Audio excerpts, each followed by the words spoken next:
वो देश हमेशा ही सुरक्षित रहता है जिसकी सुरक्षा की बागडोर देश की शक्ति के हाथ में होती है। और अगर वह शक्ति सुरक्षा के साथ साथ लोगों का इलाज भी करे तो एक बहन की डांट और मां का दुलार दोनों भी एक साथ देखने को मिलता है।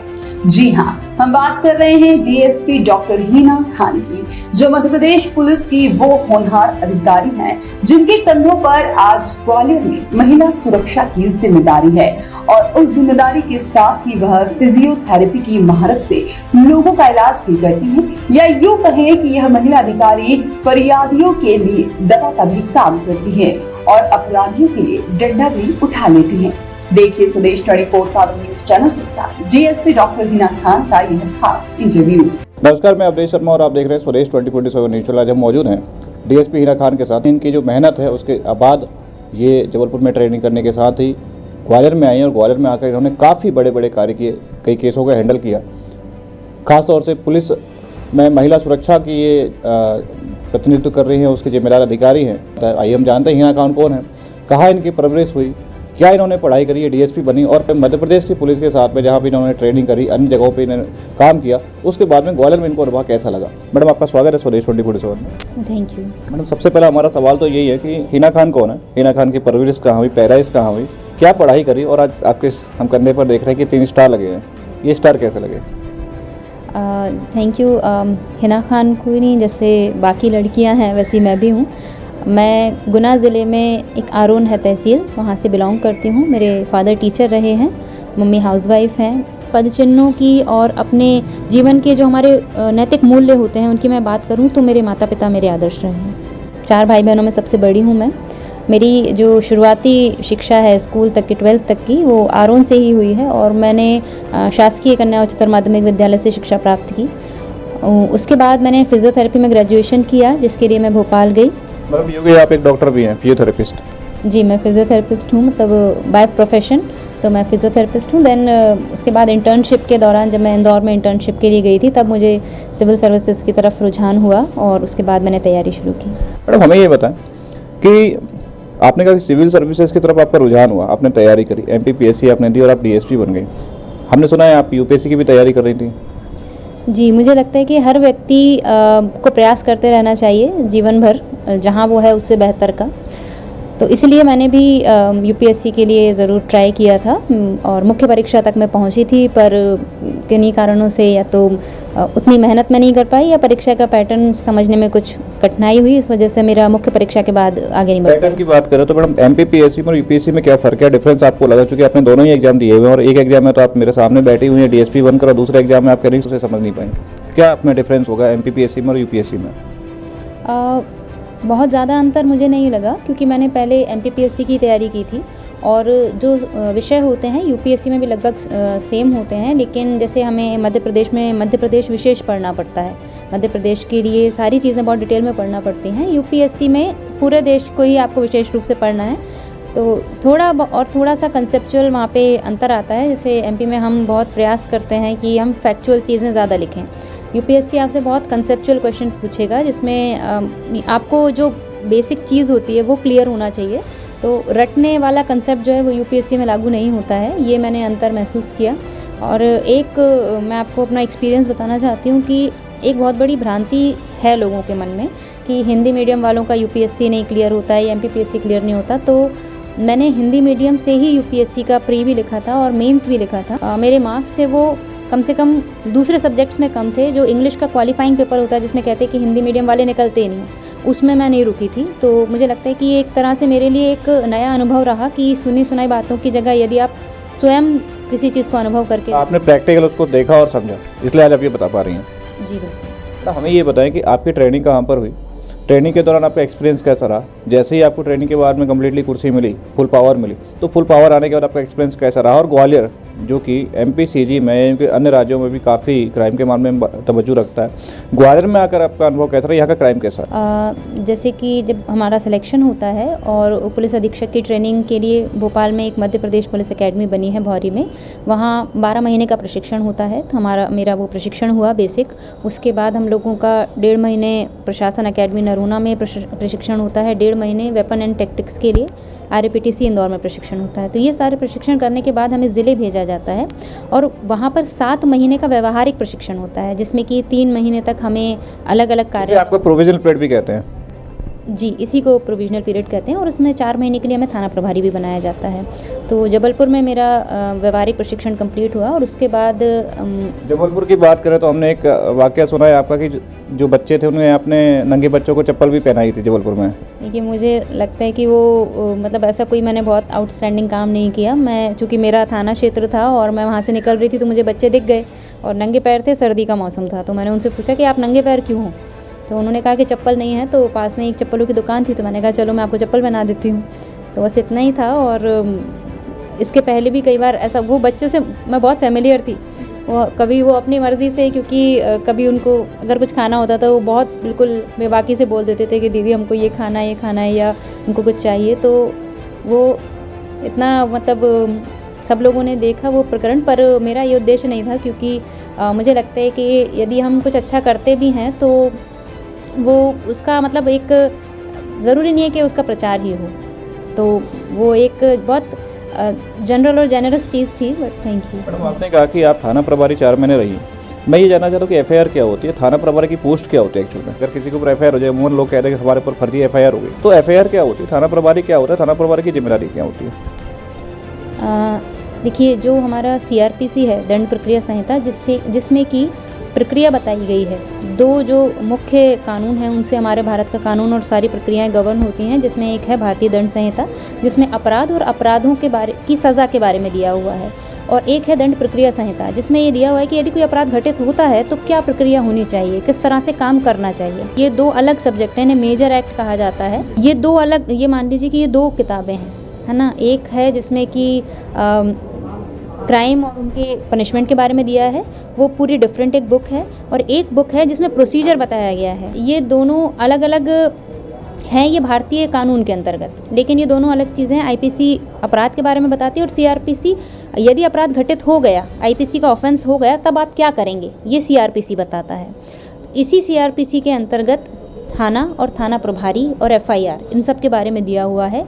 थाना प्रभारी होता है थाने का भार साधक अधिकारी, जिसमें कोई भी हेड कांस्टेबल से ऊपर का व्यक्ति थाने का भार साधक अधिकारी हो सकता है। मैडम हमने ये देखा है कि कई बार जो निरीक्षक होते हैं उन्हें हटाकर लाइन में डाल दिया जाता है, उनके बदले किसी 2 स्टार को, जिन्हें हम सब इंस्पेक्टर कहते हैं, उन्हें जो है थाने का प्रभार दे दिया जाता है, या कई बार DSP को थाने का प्रभार दे दिया जाता है, या फिर कई बार IPS जो ट्रेनी IPS होते हैं उन्हें भी थाने में SHO बनाकर भेजा जाता है। जी, तो मैं वही बता रही हूँ कि जो थाने के भार साधक अधिकारी की परिभाषा है उसमें केवल ये लिखा है कि किस स्तर से नीचे का व्यक्ति नहीं होगा, प्रधान आरक्षक से नीचे का व्यक्ति नहीं होगा, ऊपर कोई भी हो सकता है, ASI हो सकते हैं, SI हो सकते हैं, इंस्पेक्टर हो सकते हैं, DSP हो सकता है, कोई भी अधिकारी हो सकता है। मैडम थाना प्रभारी की जिम्मेदारियाँ क्या होती है? कुर्सी तो आपने बता दी कि ये कुर्सी होती है, जिम्मेदारियाँ क्या होती हैं, कितना प्रेशर रहता है थाना प्रभारी के ऊपर, क्योंकि आप भी थाना प्रभारी रही हैं? थाना प्रभारी का मुख्य कार्य ये होता है कि वो अपने थाना क्षेत्र में जितने भी अपराध घटित हो रहे हैं उनका रजिस्ट्रीकरण करे। अपराधों की रोकथाम के लिए वो क्या कर सकता है, जैसे कि पेट्रोलिंग है, एरिया डोमिनेशन है, वो करे, और अपने थाने में शांति और व्यवस्था बनाए रखे। तो ये जो थाना प्रभारी की शक्तियाँ हैं, जिसमें कि FIR सुनना और FIR लिखना भी शामिल है, वो भी CRPC से और पुलिस रेगुलेशन से ही थाना प्रभारी को प्राप्त होती हैं।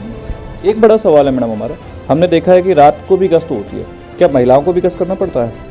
जी बिल्कुल, रविवार को मेरी भी रात्रि गश्त होती है, और मुझे लगता है कि जब आप एक पुलिस की नौकरी में हैं या आप ऐसे पद पर हैं जहां पर आपकी जिम्मेदारी है कानून और व्यवस्था को बनाए रखना, तो मुझे लगता है कि एक पुलिस अधिकारी सिर्फ एक पुलिस अधिकारी होता है, ना तो वो महिला होता है ना वो पुरुष होता है। तो मुझे सभी हमारे यहाँ बहुत सारी महिला अधिकारी हैं, जैसे हमारी महिला थाने के प्रभारी भी हैं मैडम, उनकी भी कई बार उनको लेट नाइट ड्यूटी के लिए जाना पड़ता है या उनकी भी गश्त लगती है।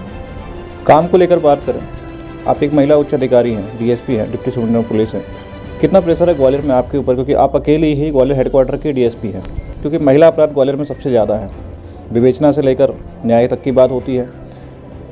हमने देख रहे हैं कि किसी भी आप थाने में चले जाए, डिपार्टमेंट में भी चले जाए, महिलाओं की कमी तो है, सुनवाई बहुत ज़्यादा है, जन सुनवाई में भी लोग आ रहे हैं, कार्रवाई कम होता है। देखिए, महिला अधिकारी के तौर पर नहीं, पर मुझे लगता है कि एक पुलिस अधिकारी के तौर पर हर पुलिस अधिकारी पर ये जवाबदारी है, हम इसे प्रेशर ना कहें बल्कि जिम्मेदारी कहें कि हर व्यक्ति की ये जिम्मेदारी है कि जो उसे पद दिया हुआ है क्या वो उस पद के साथ न्याय कर रहा है।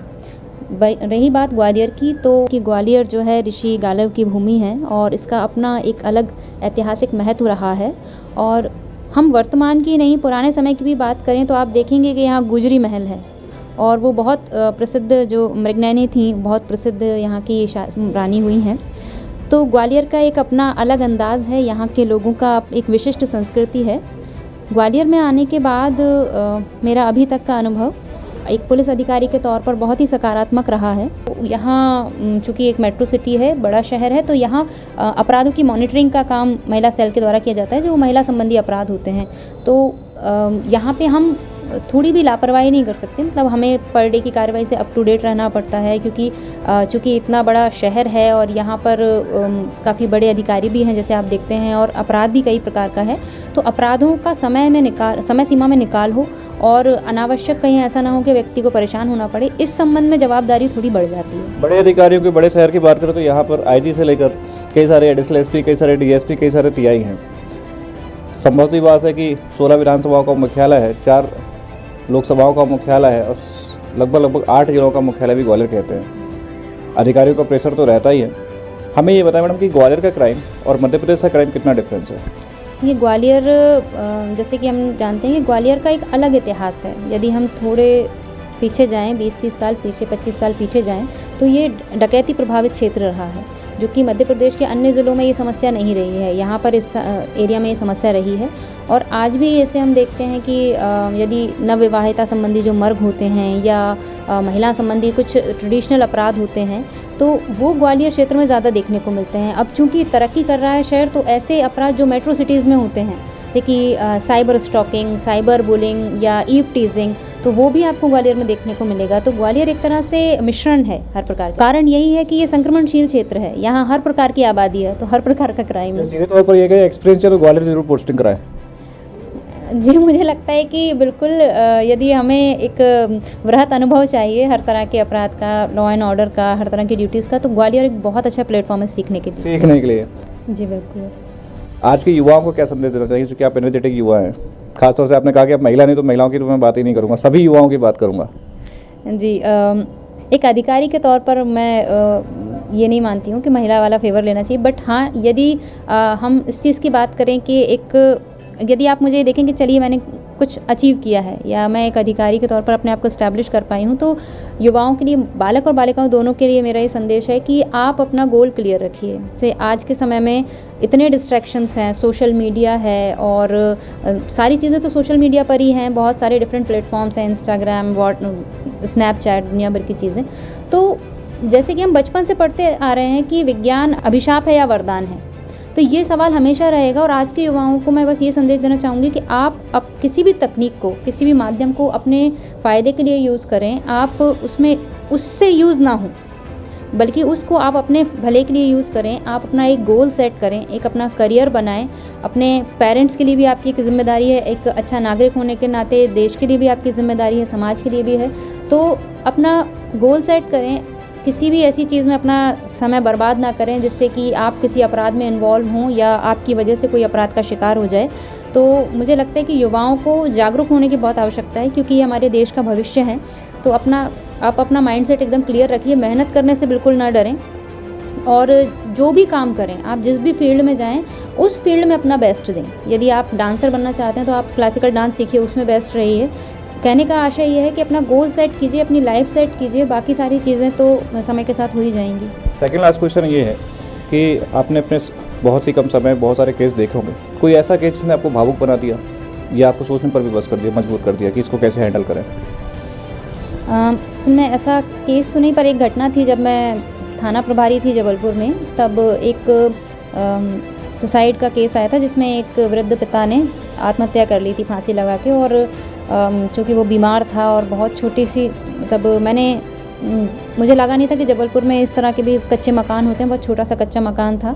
और उसकी एक बेटी थी जो कि मतलब देख नहीं पाती थी, वो 100% ब्लाइंड थी, और उसको पता ही नहीं था कि बगल वाले कमरे में उसके पिता ने आत्महत्या कर ली। उसकी माँ की काफ़ी समय पहले बीमारी से डेथ हो चुकी थी।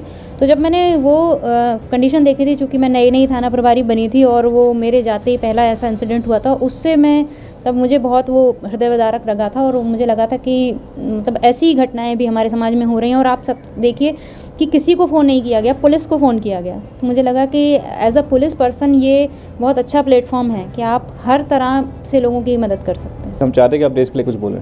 देश के लिए कुछ बोलना मेरे लिए सूरज को दीपक दिखाने जैसा है, पर मुझे लगता है कि जो हमारा एक बहुत पुराना वाक्य है कि जननी जन्मभूमिश्च स्वर्गाधिपति गरेसी, यानी कि जननी और जन्मभूमि स्वर्ग से भी ज़्यादा श्रेष्ठ है। तो बस जब स्वर्ग से भी ज़्यादा श्रेष्ठ है, व्यक्ति जीवन भर ही लालसा करता रहता है, प्रयत्न करता रहता है कि उसे मरने के बाद स्वर्ग प्राप्त हो। यदि हमें जीते जी स्वर्ग मिला है तो हमें पूरे समर्पण से, अपने पूरे क्षमता के साथ अपने देश के लिए, अपने माता पिता के लिए, अपने समाज के लिए जितना बेहतर हम कर सकते हैं, जितना ज़्यादा अच्छा हम कर सकते हैं, उसका प्रयास करना चाहिए, ताकि हमारा जीवन एक नागरिक के तौर पर, एक भारतीय के तौर पर, एक पुत्री या पुत्र के तौर पर सफल हो सके। धन्यवाद। तो आपने डीएसपी हिना खान जिन्होंने हमारे सवालों को काफ़ी अच्छे से जवाब दिए, युवाओं को संदेश दिया, देश के लिए कुछ बातें कही और अपने जीवन में एक गोल रखने की जो है इन्होंने उद्देश्य के लिए रास्ता दिखाया। जल्द हाजिर होंगे हिना खान के साथ सेकंड इंटरव्यू के लिए। तब तक आप देखते रहिए स्वदेश 24/7 ग्वालियर।